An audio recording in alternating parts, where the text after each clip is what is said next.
Čau lidi, tady Jayko, je vlastně zakladatel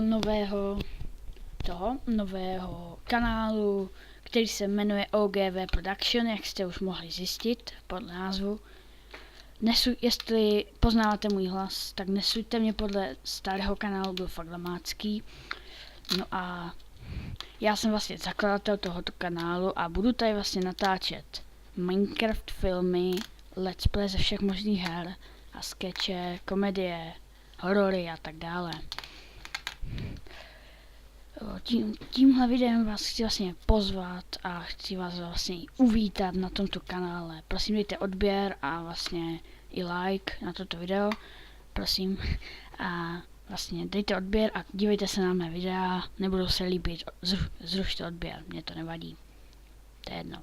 Takže já jsem vlastně zakladatel tohoto nového kanálu, jmenuje se OGV Production a chci být aspoň z poloviny tak dobrý, jak si je můj kanál. Takže tak no.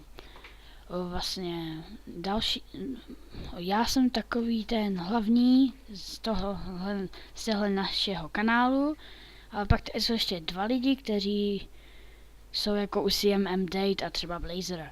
A je to Mcelik a ten Michi.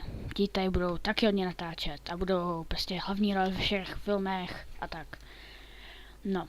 Jo, nedívejte se na prostě Pata má takové ty kraviny, prostě to je od brachy, jo.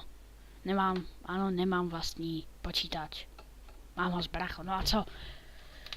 To je jedno, takže tím vás chci teda pozvat na tento kanál. První video bude film, myslím, že to bude parodie na horor Já legenda. Takže se uvidíme tam.